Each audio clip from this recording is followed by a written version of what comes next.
Noun के साथ जो अल्फाज इस्तेमाल होते हैं, नाउन का जो ग्रुप होता है, देखो हर एक का अपना अपना एक क्लास होता है, ग्रुप होता है, उस ग्रुप के अंदर देखो अल्फाज होते हैं और उन्हीं से जो है वो हम फ्रेज बनाते हैं। नाउन का अपना ग्रुप है, एडजेक्टिव का अपना ग्रुप है, एडवर्ब का अपना ग्रुप है, प्रीपोजिशन का अपना ग्रुप है, इन्फिनेटिव का अपना ग्रुप है, एपोजिटिव का अपना ग्रुप है। तो देखो ऐसे ग्रुपिंग की हुई है। जब ये ग्रुपिंग की होगी तब वो अल्फाज हम ऐड करेंगे, पुट करेंगे सेंटेंस के अंदर, तो फिर वो फ्रेज हो जाएगा। फिर उस फ्रेज को हम अलग करके हम लिखेंगे, उसको सेपरेट करके लिखेंगे, और फिर हमें अंदाजा हो जाएगा कि अब ये जो है वो फ्रेज कौन सा है, ये मतलब नाउन फ्रेज है, एडवर्ब फ्रेज है, या कौन सा है। तो इस तरीके से इंग्रेडिएंट्स जो होती है वो उसी पार्ट ऑफ स्पीच से रिलेटेड होती है। जो जो अल्फाज जिस पार्ट ऑफ स्पीच के साथ इस्तेमाल होते हैं, ठीक है, वो फ्रेज होता है। भाई नाउन के साथ जो चीजें इस्तेमाल होती है, भाई नाउन के साथ आर्टिकल या डिटर्मिनर इस्तेमाल होता है, एडजेक्टिव देखो हम इस्तेमाल करते हैं, ठीक है ना, नाउन के साथ। तो ये अगर एक साथ इस्तेमाल होते हैं तो ये नाउन फ्रेज हो गया। एडजेक्टिव के साथ क्या इस्तेमाल होता है, एडजेक्टिव के साथ देखो, एडजेक्टिव के साथ डिटर्मिनर भी आप इस्तेमाल कर सकते हो, या दो एडजेक्टिव इस्तेमाल कर सकते हैं, या मिसाल के तौर पर एडवर्ब इस्तेमाल कर सकते हैं। तो अगर ऐसे अल्फाज हम एडजेक्टिव के साथ रखेंगे तो ग्रुप ऑफ वर्ड्स बन जाएगा। जब ग्रुप ऑफ वर्ड्स बन जाएगा तो हम उसको एडजेक्टिव फ्रेज कहेंगे। इसी तरीके से आप देखें एडवर्ब फ्रेज होता है, तो एडवर्ब फ्रेज के अंदर एडवर्ब के साथ क्या इस्तेमाल होता है, जैसे नाउन के साथ क्या इस्तेमाल होता है, जो अल्फाज नाउन के साथ इस्तेमाल होते हैं तो वो नाउन फ्रेज हो गया, जो एडजेक्टिव के साथ अल्फाज इस्तेमाल होते हैं वो एडजेक्टिव फ्रेज हो गया। इसी तरीके से तीसरी जो कैटेगरी मैंने आपको बताई एडवर्ब की, एडवर्ब के साथ क्या इस्तेमाल होता है तो वो एडवर्ब फ्रेज हो जाएगा। इसी तरीके से आप देखें एडजेक्ट प्रीपोजिशन के साथ क्या इस्तेमाल होता है, तो हमें वो देखना है कि इनके अंदर इनका क्लास कौन सा है, इनकी फैमिली कौन सी है, ये कौन कौन से वर्ड्स जो है वो कैरी करते हैं, उन वर्ड्स को हमें जहन में रखना है। वो वर्ड्स जब हमें जहन में आ गए तो हमें पता होगा कि इस फ्रेज का नाम ये फ्रेज ये हुआ ये हुआ। अगर क्वेश्चन पूछा जाता है कि आइडेंटिफाई करें या इंडिकेट करें कि which type of the phrase is it, तो हमें आसानी से पता पड़ जाएगा कि ये इस फ्रेज का ये नाम है। तो आज मैंने जो है वो इसी बुनियाद पे अपना लेक्चर सेट किया है, जो मैंने अभी आपको इंट्रोड्यूस करवाया, इसी पे जो है वो यानी मेरा पूरा लेक्चर है, ताकि आप प्लीज इन चीजों को अब समझ लें, ठीक है, कोई प्रॉब्लम ना हो। तो आप देखिए नाउन फ्रेज क्या है, consist of a noun plus determiners, numbers and modifiers. Noun के अंदर क्या क्या इस्तेमाल होता है बेटा, देखो नाउन के अंदर कौन कौन से अल्फाज जो हम इस्तेमाल करते हैं या रखते हैं नाउन के साथ। एक तो नाउन खुद आता है, देखो नाउन फ्रेज हम पढ़ रहे हैं नाउन के साथ, फिर मैंने डिफरेंस भी दिया है नीचे, आज डिफरेंस भी दिया है कि नाउन और एडजेक्टिव में दोनों में फर्क कौन सा है। तो आप देखिए नाउन फ्रेज में नाउन आता है, डिटर्मिनर्स भी आते हैं, ठीक है ना, मतलब जरूरी नहीं सबके सब साथ आ जाए, लेकिन फ्रेज के लिए कम से कम दो अल्फाज तो हो, एक नाउन हो, एक नाउन के साथ दूसरा हो, तो ये फ्रेज हो जाएगा बस। बेटा आप देखिए नाउन फ्रेज में एक तो जो भी फ्रेज होता है, जैसा नाम है नाउन फ्रेज, मतलब एक तो पार्ट ऑफ स्पीच खुद नाउन हो, उसके साथ कोई दूसरा वर्ड हो जाए जो हम बता रहे हैं, फ्रेज हो जाएगा। अगर एडजेक्टिव है, एक तो एडजेक्टिव हो, दूसरा उसके साथ कोई और हो, फ्रेज हो जाएगा। एडवर्ब होता है, एक तो एडवर्ब हो, दूसरा उसके साथ कोई और वर्ड हो। प्रीपोजिशन हो, एक तो प्रीपोजिशन हो, दूसरा उसके साथ कोई और हो। तो और कौन से अल्फाज होने चाहिए इन पार्ट्स ऑफ स्पीच से में, ताकि फिर हमें ये पता पड़े कि भाई ये नाउन हो रहा है फ्रेज, ये एडजेक्टिव फ्रेज हो रहा है, ये क्या, वो मैं आज जो आपको बता रहा हूं उन पे हम जो वो आज डिस्कस कर रहे हैं बेटा, ठीक है ना। तो नाउन के साथ डिटर्मिनर्स, ठीक है, हो सकते हैं, नंबर भी हम देखो इस्तेमाल कर सकते हैं, मॉडिफायर्स भी इस्तेमाल कर सकते हैं। मॉडिफायर्स मतलब एडजेक्टिव्स की तरह जो डायरेक्टली रिलेटेड टू इट, जो नाउन के से रिलेटेड हो, तो हम उनको नाउन फ्रेज। अब देखो अगर ऐसे अल्फाज नाउन के साथ आते हैं, कौन से नाउन के साथ, डिटर्मिनर्स आते हैं, नंबर्स या मॉडिफायर्स, ऐसे अल्फाज अगर नाउन के साथ इस्तेमाल होते हैं तो हम यानी ऐसे अल्फाजों के ग्रुप को क्या कहेंगे, नाउन फ्रेज कहेंगे, ठीक है। जो नाउन को मॉडिफायर्स मतलब नाउन को मॉडिफाई करे, नाउन को मॉडिफाई कौन सा वर्ड करता है, एडजेक्टिव करता है, ये मकसद हुआ बेटा। आप देखो मैंने बिल्कुल सिंपल एग्जांपल दिया है, इतना सिंपल दिया है कि आप आराम से समझ जाएं। शी हैज अ बुक, क्या लिखा हुआ है, शी हैज अ बुक। अब देखो मैंने पूरा पहले जो कर लिया है ताकि आप ज्यादा से ज्यादा समझें, आपका पूरा फोकस बोर्ड पे चला जाए। ठीक है, इसलिए मैंने लिख लिया इनको। She has a book. अब अ बुक देखो ये नाउन फ्रेज हो गया। अब आप ये बोलेंगे ये क्या हो गया बेटा, ये नाउन फ्रेज हो गया, नाउन फ्रेज हो गया। क्यों आप बोलेंगे सर इतना सा, भाई डिटर्मिनर आ गया। जो आर्टिकल होते हैं ना, आर्टिकल्स, उनको हम डिटर्मिनर्स भी कहते हैं। जो आर्टिकल्स होते हैं हम उनको क्या कहते हैं, डिटर्मिनर्स भी कह सकते हैं। तो बेटा देखो ये डिटर्मिनर्स भी आ गए। देखो अब बुक एक नाउन आ गया, एक आपका डिटर्मिनर आ गया। डिटर्मिनर क्या होता है बेटा, डिटर्मिनर्स में काफी अल्फाज देखे होते हैं। मिसाल के तौर पर आर्टिकल डिटर्मिनर में आ सकता है आपका। देखो डिटर्मिनर्स में कौन से अल्फाज आ सकते हैं, मैं आपको बताता हूं। ये ऊपर लिखा हुआ है, ये डिटर्मिनर का है। देखो आर्टिकल जो है वो भी आप डिटर्मिनर में इस्तेमाल कर सकते हो। डेमोन्स्ट्रेटिव वर्ड्स जो होते हैं, डेमोन्स्ट्रेटिव्स, दिस दैट दीज, वो भी डिटर्मिनर में आ सकते हैं। पजेसिव्स जो होते हैं, पजेसिव्स जो होते हैं वो भी डिटर्मिनर्स में आ सकते हैं। ईच एवरी टाइप के ऐसे अल्फाज जो होते हैं ना, वो भी बेटा डिटर्मिनर्स में आ सकते हैं। तो डिटर्मिनर्स हम ऐसे अल्फाजों को कहते हैं। ठीक है, तो आप देखें ये नाउन फ्रेज हो गया, एक हमने इस्तेमाल किया। तो इस तरीके से ग्रुप ऑफ वर्ड्स जो है वो हम ऐड करेंगे तो ये नाउन फ्रेज हो जाएगा। ठीक है, समझ में आ रहा है?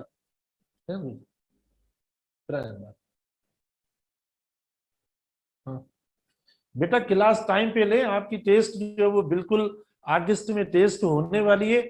और हम इतनी मेहनत करके हर चीज आपको पढ़ा रहे हैं, समझा रहे हैं, बार बार कितना फोकस करके चीजें पढ़ाते हैं ताकि आपकी कोई चीज मिस ना हो। और हमें बहुत एक यानी फिक्र हो रहा है, बहुत बड़ा फिक्र होता है हमें आपकी टेस्ट या आपकी कामयाबी के हवाले से। हम इतना जल्दी आकर ये सारी चीजें मैनेज करते हैं। ठीक है, आप तो घर पे होते हैं, लेकिन ये नहीं है कि हमारी ड्यूटी, हम ये आपको एहसास नहीं दिला रहे। लेकिन आप क्लास टाइम पे 15-10 मिनट पहले आ जाएं क्लास में। ठीक है, आप तो मतलब मजे मजे से आ रहे हैं, सो रहे हैं, अब सोने का टाइम है ये। ठीक है, या मतलब जो देर करना या चीजों को ना समझना, या फिर आके आप बाद में क्वेश्चंस करते हो, मैसेज करते हो, सर रिपीट करो, ये करो, वो करो। भाई अब मुझे तो लग रहा है कि आप लोग तो मतलब क्लास में लेट करते हो या आपसे वो चीजें गेन नहीं होती। और उठने के बाद भी आपको 1 घंटे के बाद आप मूड में आते हो, सही जो वो होते हो, उसके बाद आपको बातें समझ में आती हैं। अब ये थोड़ी काम ऐसा चलेगा, आप खुद सोचो भला। अब अपनी पूरी जिंदगी का जो है वो आप देखें 2-3 महीने में आप ये सब कुछ कर रहे हो, मुझे समझ में नहीं आता। खुदा के बंदे कुछ ख्याल करो। ठीक है ना, कौन करेगा भला ऐसा। पूरी लाइफ जो है वो आपने, एक लाइफ आने वाली है और इतनी ज्यादा जो लाइफ का टाइम आपने कंज्यूम किया है पढ़ने में और मेहनत में, और बाकी आप इस तरीके से कर रहे हैं। तो बेटा ये दुरुस्त नहीं है। टाइम पे आए, ज्वाइन करें क्लासेस। अच्छा अब देखिए बेटा सेकंड पे आ जाए। आई सो हर स्वीटली स्माइलिंग चाइल्ड। देखो हम नाउन फ्रेज को समझ रहे हैं बेटा, समझिए आखिर में क्वेश्चन मतलब क्विज भी है। मैं आपको बता रहा हूँ, वार्न करना हूं, मैं आखिर में क्विज भी मैंने रखा है, देखें आपको वो समझ में आता है या नहीं। I saw her sweetly smiling child, I saw her sweetly smiling child. अब देखो नाउन फ्रेज हो गया। मतलब आप बोलेंगे सर नाउन फ्रेज मैंने अलग करके दिया है। भाई अलग ऊपर लिखा हुआ है, नाउन में क्या आता है, डिटर्मिनर आता है, हर डिटर्मिनर आ गया। एडवर्ब और ये दोनों मतलब एक साथ हो गए, क्योंकि ये एडवर्ब जो मॉडिफाई कर रहा है, क्वालिफाई कर रहा है, ये बेटा एडजेक्टिव को कर रहा है। ये एडवर्ब किसको क्वालिफाई कर रहा है, मॉडिफाई कर रहा है, ये एडजेक्टिव को कर रहा है। ठीक है, स्वीटली स्माइलिंग। और देखो नाउन, नाउन तो होगा, नाउन तो मतलब होगा ही होगा, नाउन के बगैर ये नहीं बनेगा बेटा, गलत हो जाएगा। आई सो हर स्वीटली स्माइलिंग चाइल्ड। तो आप देखो ये पूरा क्या हो गया आपका, नाउन फ्रेज हो गया। मतलब एक से ज्यादा, एक अगर होता I saw a child, I saw child, तो देखो आई सॉ अ चाइल्ड क्या हुआ, मतलब मैंने नाउन खाली इस्तेमाल किया, अ चाइल्ड मतलब फिर भी फ्रेज हो जाता है। लेकिन आप देखें ये डिटर्मिनर हुआ, ये आपका एडजेक्टिव हुआ, और ये नाउन हुआ। और एडजेक्टिव के साथ हम एडवर्ब इस्तेमाल कर सकते हैं, ये गलत नहीं है। अगर ना करें तो भी सही, I saw, okay, I saw her, okay, I saw her sweetly smiling child, okay, I saw her with a sweetly smiling child. भले सेंटेंस को आप इस तरीके से भी कर सकते हो, ठीक है, चेंज करके भी लिख सकते हो। ओके बेटा, तो आपके इसको इस तरीके से यानी आप सेंटेंस बनाते हो, तो इसमें आपका डिटर्मिनर भी आ गया, एडजेक्टिव भी आ गया और नाउन भी आ गया। ठीक है ना, नाउन, ये दोनों जो है वो अल्फाज आगे आप इस्तेमाल कर सकते हैं, यानी कि हमने जो वो इधर डिटर्मिनर के तौर पर ये अल्फाज इस्तेमाल किए। समझ में आया? उसके बाद नंबर 3 पे देखें, the red car was seen on the road. The red car, बेटा देखो डिटर्मिनर हुआ, एडजेक्टिव हुआ, नाउन हुआ, इसीलिए ये पूरा क्या हुआ आपका नाउन फ्रेज हो गया। ये आपका नाउन फ्रेज हो गया। ओके, नाउन फ्रेज हो गया।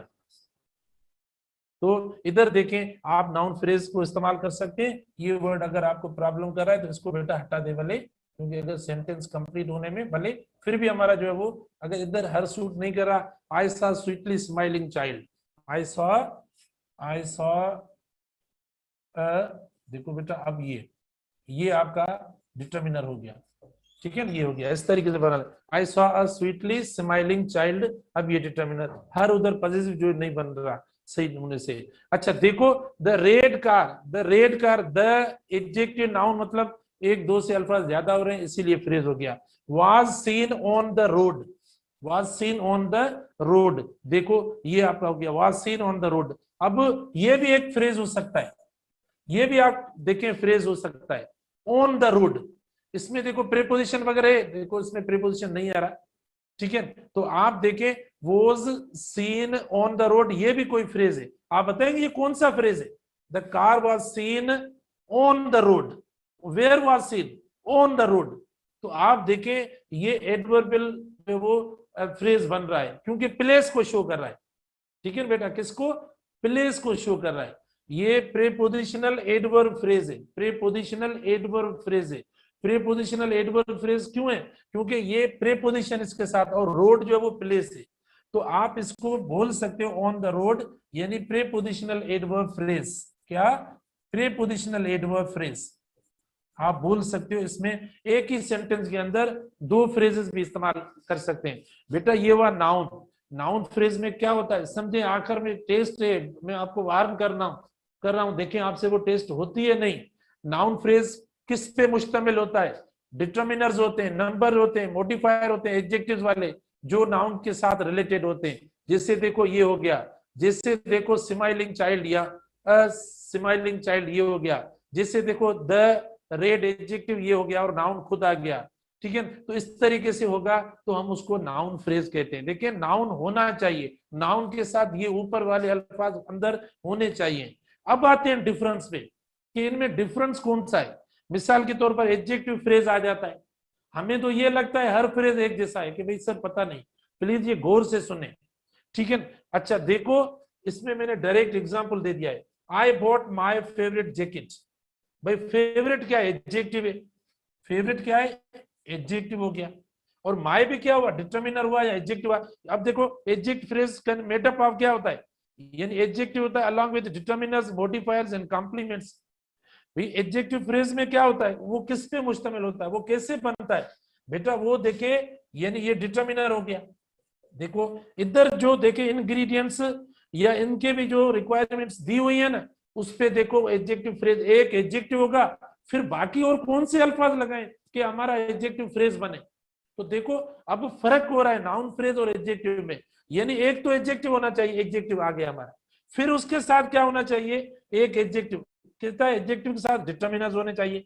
हमने देखो ये माय लगा लिया, हर वगैरह, ये डिटर्मिनर से देखो इधर पॉसेसिव्स में आ रहा है डिटर्मिनर। अच्छा मॉडिफायर्स होने चाहिए, मतलब एडजेक्टिव को कौन सा वर्ड मॉडिफाई करता है? एडवर्ब करता है, नीचे दिया हुआ मैं आता हूं। या कॉम्प्लीमेंट्स होने चाहिए। बेटा कॉम्प्लीमेंट क्या होता है? वो जो एडजेक्टिव की रिक्वायरमेंट को पूरा करे, जो एडजेक्टिव का सेंस कंप्लीट करवाए, उसको कॉम्प्लीमेंट कहा जाता है। जो हम लिखते हैं ना एडजेक्टिव, तो उसका सेंस पूरा करवाए, ऑब्जेक्ट ना हो, ऑब्जेक्ट की जगह पर अल्फाज इस्तेमाल हो ना, उनको हम कॉम्प्लीमेंट कहते हैं। ठीक है, उनको हम क्या कहते हैं? कॉम्प्लीमेंट कहते हैं।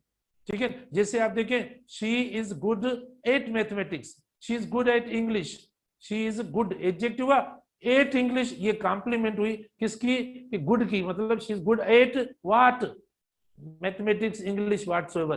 तो उसकी रिक्वायरमेंट और कंप्लीट उस सेंस को कंप्लीट करेंगे, किसमें गुड है, किसमें अच्छी है। तो आप देखें हमने उस सब्जेक्ट का नाम दे दिया।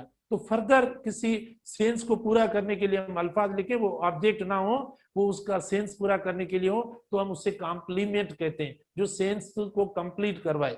तो ये देखो बेटा ये इंग्रेडिएंट्स है। अब इसको एडजेक्टिव फ्रेज वाले अल्फाजों को और इनको कंपेयर करो कि नाउन के फ्रेज में कौन से अल्फाज इस्तेमाल होते हैं और एडजेक्टिव में कौन से इस्तेमाल होते हैं। कितना देखो आपको फर्क नजर आ रहा है। ठीक है, इसमें यह कि नाउन मतलब हमें नजर नहीं आ रहा, इसमें देखो नाउन नजर नहीं आ रहा।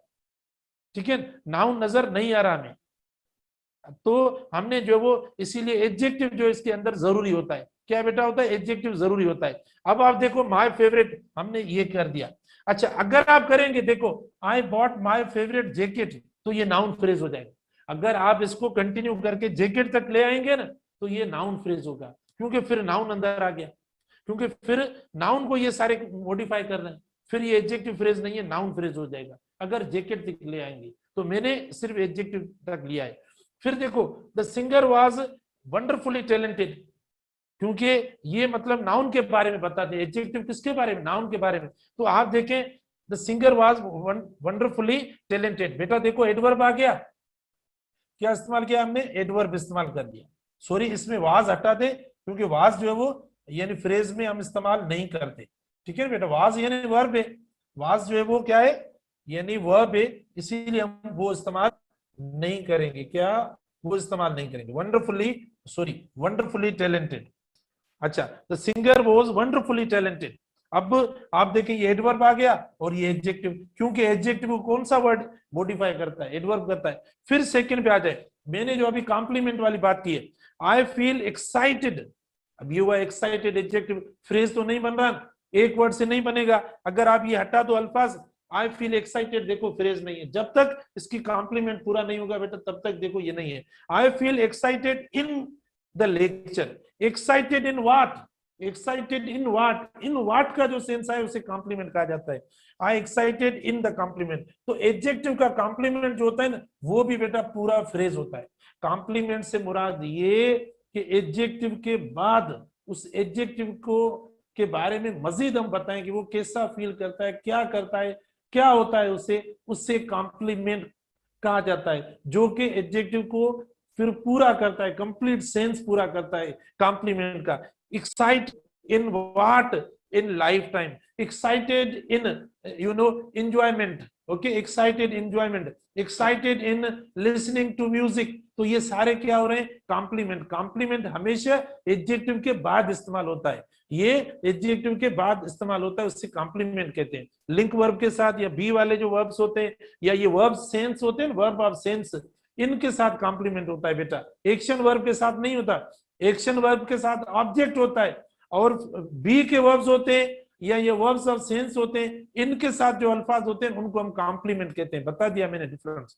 ऑब्जेक्ट होता है एक्शन वर्ब के साथ, बी का वर्ब या वर्ब ऑफ सेंस होता है उसके साथ कॉम्प्लीमेंट, COMPLEMENT।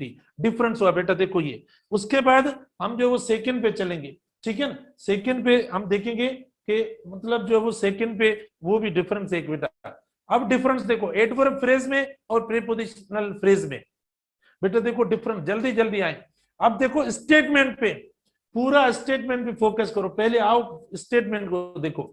एडवर्ब फ्रेज में देखिए कौन सी चीजें आती है। एडवर्ब फ्रेज के अंदर, एडवर्ब फ्रेज के अंदर बेटा देखिए कौन सी चीजें आती है। आप पढ़ ले शाबाश। देख ले, मैं ये जो है वो उनको सेट करूं माइक्स को।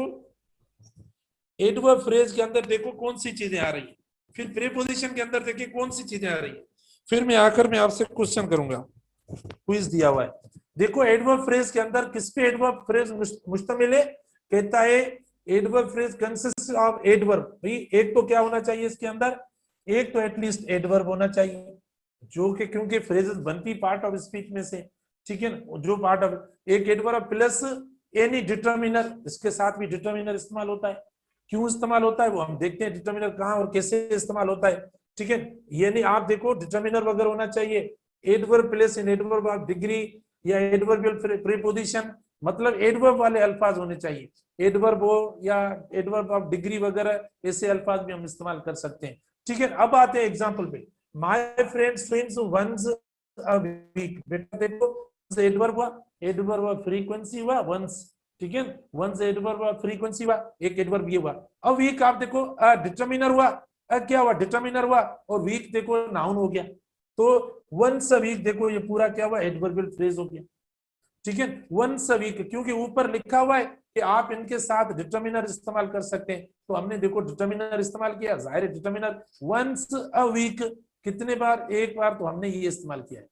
ठीक है, consist of adverb plus any determiners, adverb plus an adverb of degree और एडवर्बियल प्रीपोजिशन। जाहिर है बेटा प्रीपोजिशन वगैरह आप इस्तेमाल कर सकते हो, वो भी मैं आपको बताता हूँ कैसे आप इस्तेमाल करेंगे। ठीक है, तो आप देखें, my friend swims once a week, ये हो गया। या ये भले टाइम को शो कर रहा है, जो लफ्ज टाइम को शो करेगा ना, आप भले इसको एडवर्ब भी बोल सकते हो, नाउन की जगह पर एडवर्ब भी बोल सकते हो, लेकिन ये डिटर्मिनर लगा है, आर्टिकल लगा है, क्योंकि ये लगता ही नाउन के साथ है, तो ये पूरा फ्रेज जो है ना यानी एडवर्ब फ्रेज हो रहा है, इसीलिए हम इसको नाउन फ्रेज कह रहे हैं, क्योंकि ये डिटर्मिनर लगा है। तो वंस अ वीक, जैसे टाइम वाले अल्फाज होते हैं या प्लेस वाले होते हैं, उनके साथ डिटर्मिनर सिंगुलर होगा तो हम लगाएंगे, जैसे अ रूम, इन द मॉर्निंग, ठीक है, इस्तेमाल कर रहे हैं, इन द आफ्टरनून आप देखें इस्तेमाल कर रहे हैं, या आप देखें each day, every day, a day, ठीक है, 2-3 डेज, हम ये सारे डिटर्मिनर्स हैं। ठीक है ना, हिज डे ये इस्तेमाल कर रहे हैं, देखो तो ये मतलब अल्फाज नाउन की तरह इस्तेमाल हो रहे हैं, लेकिन ये जो मीनिंग देंगे ना, ये एडवर्ब की देंगे, क्योंकि ये टाइम या प्लेस शो करते हैं। और आपको पता है, मैंने आपको पढ़ाया है, वो अल्फाज जो टाइम में और प्लेस में आते हैं ना, उनको हम एडवर्ब्स कहते हैं। ठीक है, अच्छा उसके बाद देखें ये हुआ, फिर डोंट रन टू क्विकली, बेटा बेटा देखो ये डिग्री आ गया और ये क्विकली एडवर्ब ऑफ मैनर आ गया, मतलब दो अल्फाज हो गए, फ्रेज बन गया, ग्रुप मतलब फ्रेज तो बन गया, टू क्विकली देखो ये आ गया। तो ऊपर स्टेटमेंट में वो अल्फाज इंग्रेडिएंट्स दिए हुए हैं कि कौन कौन से अल्फाज हम लगाएं ताकि वो मतलब हमारा एडवर्ब फ्रेज बन जाए। बेटा आज के बाद एडवर्ब फ्रेज सारे फ्रेजेस में आज के बाद जो कंप्लीट कर रहा हूँ, और आज नहीं पढ़ूंगा, फिर कल से जो अलग पार्ट ऑफ स्पीच पढ़ेंगे या अलग जो है वो डिस्कस करें चीजों का। जो वर्क दिया है मैंने आज में जो है वो आपकी क्वेश्चंस के बुनियाद पे मैंने कोशिश की कि मैं आपको एक बार फिर समझाऊं, फिर आपको ये पीडीएफ में मिलेगा, आप खुद देखना प्लीज, मेहनत करें आप खुद। ठीक है, अच्छा उसके बाद देखो ये एडवर्ब फ्रेज हो गया आराम से, टू होता है, वेरी होता है, क्वाइट ये डिग्री में होता है। ही teaches English at his school, देखो ये भी एडवर्बियल प्रीपोजिशनल फ्रेज है बेटा, प्रीपोजिशनल फ्रेज है। कैसे, आप देखें एट हिज स्कूल, आप बोलेंगे सर ये समझ में नहीं आ रहा, he teaches English, where does he teach English, where does, तो मैंने आपको पहले एडवर्ब पढ़ाया, तब मैंने पूछा कि आप एडवर्ब को आपको अगर मतलब डिस्कवर करना है सेंटेंस में, तो आप इनसे सवाल करें, हाउ से, वेयर से, वेन से, अगर इनसे आप सवाल करें और आपको जवाब मिलेगा, अगर उसमें कोई चीज पड़ी हुई है तो समझ लें कि वो एडवर्ब है। तो he teaches, where does he teaches, at his school, तो ये कह रहा है एडवर्ब प्रीपोजिशनल फ्रेज है, क्योंकि प्रीपोजिशन है एट और हिज स्कूल, देखो हिज स्कूल प्लेस को शो कर रहा है। अब हिज स्कूल देखो ये हिज डिटर्मिनर हुआ और ये नाउन आ रहा है, लेकिन इस पूरे को हम क्या कहेंगे, क्योंकि प्लेस की मीनिंग दे रहा है ना, इसीलिए हम इसको क्या बोलेंगे, इसको बोलेंगे एडवर्बियल यानी फ्रेज बोलेंगे, लेकिन ये प्रीपोजिशनल फ्रेज है, एडवर्ब प्रीपोजिशनल फ्रेज, क्योंकि इसमें प्रीपोजिशन भी आ रहा है और ये हिज स्कूल भी आ रहा है, प्लेस भी आ रहा है, इसीलिए हमने इसके साथ प्रीपोजिशन इस्तेमाल किया। तो ये देखो मतलब ऊपर स्टेटमेंट सिचुएशन दी हुई बेटा, इसको देखकर आप करें। उसके बाद प्रीपोजिशन देखो, प्रीपोजिशन फ्रेज में क्या आता है, कंसिस्ट ऑफ प्रीपोजिशन, जाहिर है एक तो प्रीपोजिशन होगा, its object function as adverbs, as adverbs, जो ऑब्जेक्ट होते हैं इसके मोस्टली एडवर्ब के तौर पर, फंक्शन जो होता है, जो फंक्शन होता है मीनिंग का जो फंक्शन होता है वो ऐसा लगता है कि वो एडवर्ब के तौर पर जो है वो मीनिंग दे रहे हो, जैसे एडवर्ब में कंपोजिशन होती है, इसी तरीके से प्रीपोजिशनल फ्रेज के अंदर भी ऐसा होता है। ठीक है, तो क्या ऑब्जेक्ट होता ही होता है, प्रीपोजिशन इस्तेमाल होता है ऑब्जेक्ट के साथ, जैसे आप देखें मिसाल के तौर पर यानी आप बोल सकते हैं इन रूम, अब जाहिर in room, she is in room, अब इन रूम देखें, इन के बाद कोई ऑब्जेक्ट रूम आ रहा है, ठीक है, मतलब प्रीपोजिशन जो भी लगेगा उसके बाद वर्ड आएगा जरूरी, ऐसे बगैर जो नहीं, तो उसको हम कहेंगे फ्रेज। अब आप देखो, we set the painting on the wall, we set the painting on the wall, अब आप बोलेंगे कि सर ये देखो ये प्रीपोजिशन हुआ, और फिर इस ऑन का ऑब्जेक्ट क्या है, इस ऑन का ऑब्जेक्ट देखो द वॉल है, तो इसीलिए यानी ये आपका प्रीपोजिशनल फ्रेज बन गया, प्रीपोजिशनल फ्रेज बन गया। लेकिन इधर देखिए its object function as adverb, यानी ये जो पूरा ऑब्जेक्ट है ये फंक्शन एज एन एडवर्ब कर रहा है, क्योंकि मीनिंग कौन सी निकल रही है, प्लेस की निकल रही है। प्लेस जो वो किस में हम काउंट करते हैं, एडवर्ब में काउंट करते हैं, टाइम एडवर्ब में काउंट करते हैं। ठीक है, मतलब मीनिंग ये कह रहा है कि फंक्शन ऐसा इसका लग रहा होगा जैसा कि ये कोई मतलब एडवर्ब हो। ठीक है, लेकिन उसका फंक्शन ऐसा होता है। तो ऑन द होल देखो बेटा ये प्रीपोजिशन प्लस ऑब्जेक्ट हो गया, इस तरीके से हम इस्तेमाल करेंगे। जाहिर है ऑब्जेक्ट तो आएगा, मतलब वो अल्फाज जो टाइम वाले और प्लेस वाले अल्फाज होंगे तो वही जो है वो इस्तेमाल, यानी उनका सेंस जो वो एडवर्ब का निकलता है, टाइम वाला या प्लेस वाला। बाकी अगर कोई मतलब अलग कोई एग्जांपल है, जैसे मिसाल के तौर पर देखें ही इज कमिंग या ही इज, मतलब आप देखें अगर कोई ऐसा एग्जांपल आप देते हैं, he is bringing it for me. अब देखो इसमें अलग सेंस निकल रहा है, ये भी प्रीपोजिशन है, आप देखो ये भी प्रीपोजिशन है और ये प्रोनाउन हो गया। तो अब इधर देखो यानी एज एन एडवर्ब के तौर पर फंक्शन नहीं कर रहा, ठीक है, क्योंकि मी जो अलग है प्रोनाउन। मी क्या है बेटा, ये अलग एज प्रोनाउन के तौर पर इस्तेमाल हो रहा है। लेकिन खास तौर पर प्लेस आ जाती है, जैसे फील्ड भी प्लेस है, टाइम आ गया जैसे in the morning, in the afternoon, या जो वो ऑन जो Monday, on Tuesday, on Eid वगैरह या कोई ऐसा, तो फिर जो है वो यानी क्या हम शो करेंगे कि वो एडवर्ब की मीनिंग देता है। लेकिन होता कौन सा है फिर भी प्रीपोजिशन फ्रेज है। अच्छा सेकंड देखें, he is walking across the field. Across बेटा प्रीपोजिशन है, द फील्ड देखो ऑब्जेक्ट है, किसका ऑब्जेक्ट है, प्रीपोजिशन अक्रॉस का। तो ये प्रीपोजिशनल फ्रेज बन गया। लेकिन हम मीनिंग निकालते हैं, आप इस पे परेशान ना हो कि सर दो बातें पता नहीं पड़ा, आप क्यों परेशान ना हो। लेकिन देखें ये प्रीपोजिशनल फ्रेज हो गया, क्योंकि प्रीपोजिशन को ऑब्जेक्ट चाहिए, हमने ऑब्जेक्ट लिख लिया, प्रीपोजिशन को ऑब्जेक्ट चाहिए, हमने ऑब्जेक्ट लिख लिया। ऐसे आप कई एग्जांपल्स बना सकते हो। तो ये इस तरीके से होगा। अब इनकी कंडीशन देखें, इनकी कंडीशन देखें, ठीक है, डिफरेंस दोनों के अंदर आप खुद चेक कर सकते हो। इसके फ्रेज में कौन से अल्फाज आते हैं, इसके फ्रेज में कौन से अल्फाज आते हैं। बेटा आपको पढ़ना पड़ेगा, खुद स्टडी करें, देखें। हम कोशिश करते हैं, आप सामने नहीं है इसीलिए जो कुछ भी हमें समझ में आता है, पता नहीं है आपको क्या मतलब फील कर रहे हो, लेकिन हम आपको बता रहे हैं, ठीक है। अच्छा उसके बाद बेटा नेक्स्ट देखो, यानी इन्फिनेटिव फ्रेज और मतलब इसमें और एब्सोल्यूट फ्रेज में कौन सा फर्क है। बेटा देखो infinitive phrase composed of the infinitive of a verb. मतलब इन्फिनेटिव फ्रेज क्या होता है, टू प्लस वर्ब, इसको इन्फिनेटिव कहते हैं। टू प्लस वर्ब जो होता है उसको इन्फिनेटिव कहते हैं, ठीक है। Along with any object or modifiers associated with it. बेटा ऐसा नहीं है टू प्लस वर्ब की फर्स्ट फॉर्म को फ्रेज कहेंगे, नहीं। मतलब एक तो वो वर्ड होता है खुद, इसके साथ और ग्रुप ऑफ वर्ड्स भी होने चाहिए, दूसरे अल्फाज भी होने चाहिए, तब वो फ्रेज मतलब बनेगा, वैसे फ्रेज नहीं बनेगा। तो आप देखें phrases can function as a nouns, objectives or adverbs in a sentence. अब वो कैसे आप देखो, यानी आप देखें एक तो इन्फिनेटिव बना, लेकिन आगे देखो to infinitive one in other, pronoun या ऑब्जेक्ट देखो इसके साथ लगा हुआ, नाउन प्रोनाउन ये लगेगा इसके साथ। बेटा समझे, टू हेल्प हुआ, टू हेल्प के बाद देखो ऐसे आता, ये पूरा फ्रेज बनेगा, ये पूरा फ्रेज बना, to help one in other, to help one another. अब टू हेल्प बेगर्स तो भी सही, मतलब नाउन रखें या प्रोनाउन रखें, ये आप इस्तेमाल कर सकते हैं। एडजेक्टिव्स भी आ सकता है, टू हेल्प द पुअर।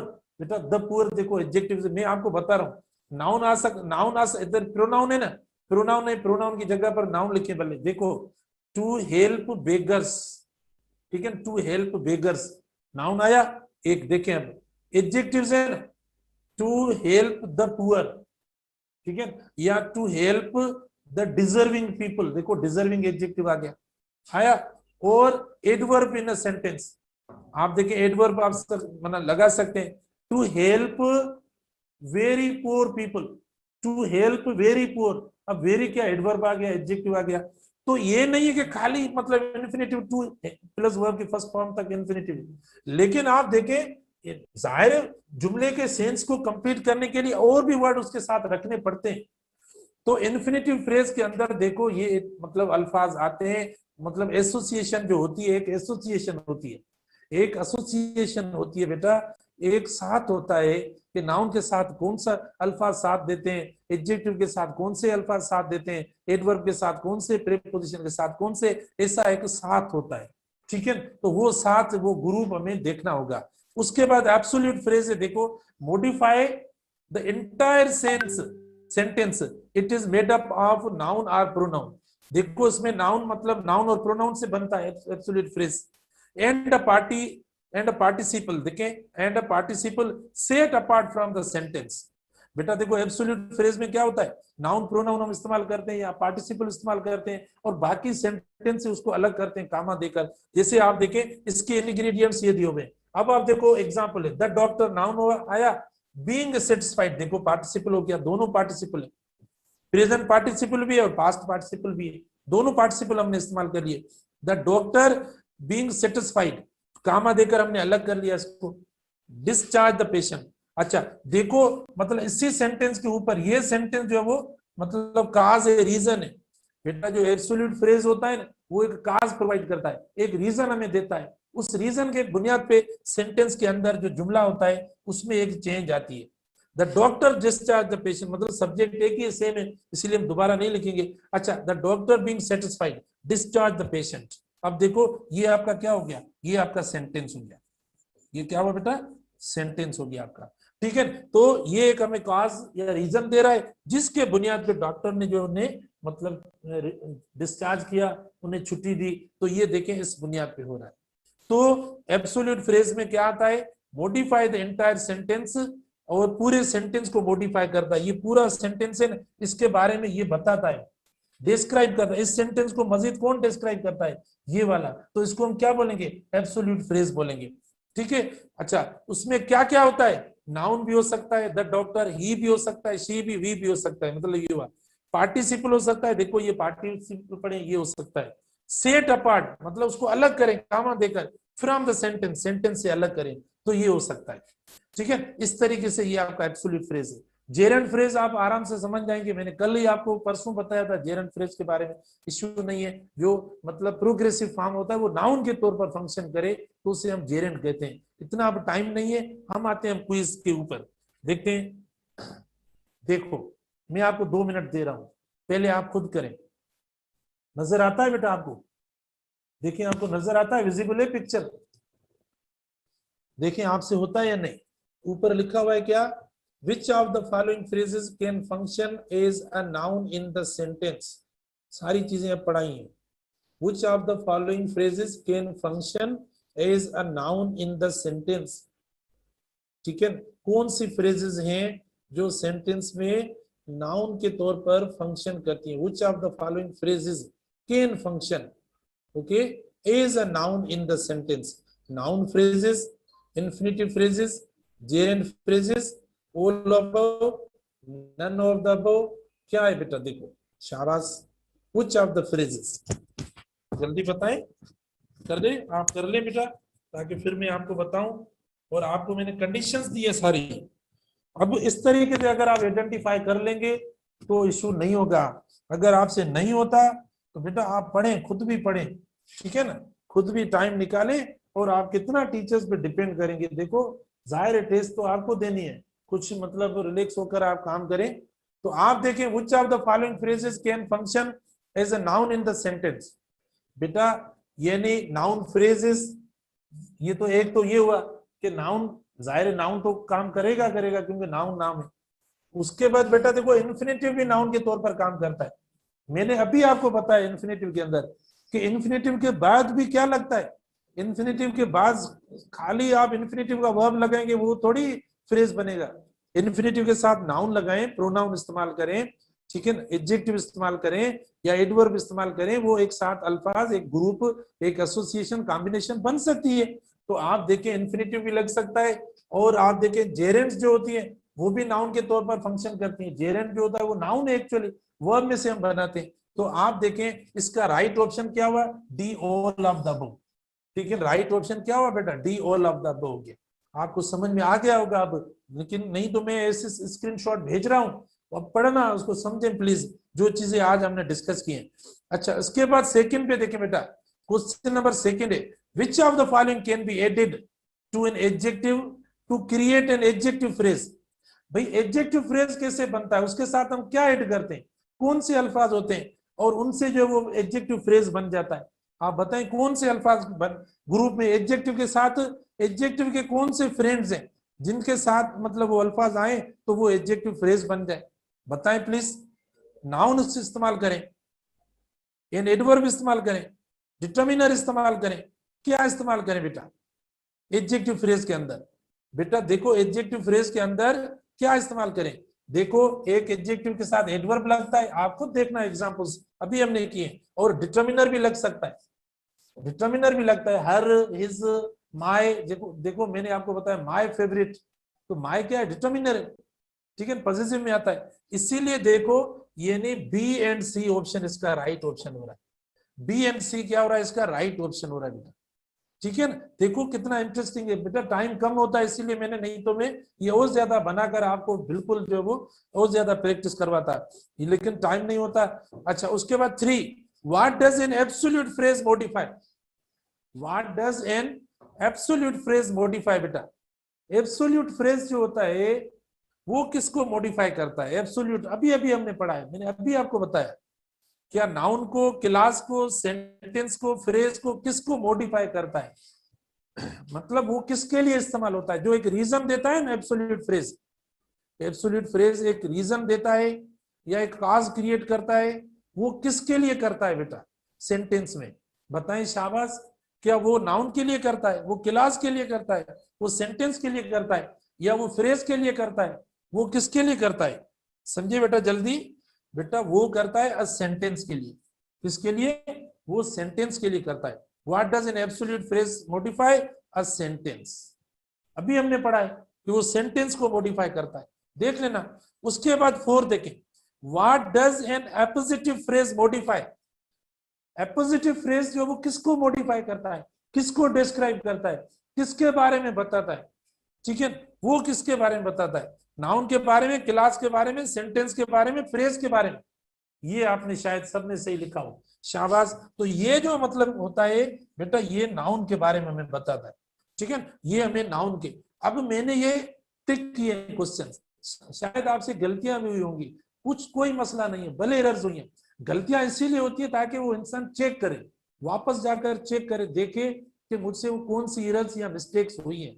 बेटा मैंने इससे पहले जो डिस्क्रिप्शन दिए ना, अब ये अपनी की या आपने जो मतलब ये थोड़े कुछ हमने क्वेश्चंस रखे हैं, ये जाकर आप स्टडी करें, इनको जाके देखना, जो डिस्क्रिप्शन पहले जो हमने पढ़ी है क्या उसके मुताबिक है या नहीं। आप खुद इस तरीके से सवाल करें अपने आप से, आप भी बना सकते हैं ऐसी टेस्ट, आप भी बना सकते हैं, ठीक है, सवाल लिखकर, और हर फ्रेज का जवाब इस तरीके से आप भी कर सकते हैं, तो ये फ्रेज आप आराम से समझ जाएंगे, बहुत आसान होंगी, ठीक है। तो मुझे उम्मीद है आपको ये चीजें समझ में आ गई होंगी और कोई प्रॉब्लम नहीं हुआ होगा। आप प्रैक्टिस करें, अब ज्यादा प्रैक्टिस आप करें, ठीक है ना, हम जितनी प्रैक्टिस करवाएंगे वो आप और ज्यादा डिपेंडेंट बनेंगे, आप बोलेंगे और ज्यादा करवाएं सर, ठीक है, लेकिन आप जो वो खुद प्रैक्टिस करें, समझे, मैंने काफी कुछ आपको दे दिया है, ठीक है। कल इंशाल्लाह मैंने सोचा था वर्ब का आज, लेकिन आज फिर भी आप मतलब कल से क्वेश्चन वगैरह थे, तो मैंने कहा कुछ टेक्निक चेंज करके मैं आपको व्यू दूं तो और ज्यादा थोड़ी हेल्प हो जाए, तो मैंने आज अपने हिसाब से कुछ ज्यादा सिंप्लीफाई किया है, लेकिन अब आप कोशिश करें प्लीज खुद समझने की। लेकिन फिर हम सैटरडे को और एक मतलब ऐसी प्रैक्टिस टेस्ट रखेंगे, लेकिन इससे पहले आप खुद जो थोड़ा मतलब थोड़ी मेहनत करें। Okay, Allah Hafiz, thank you very much.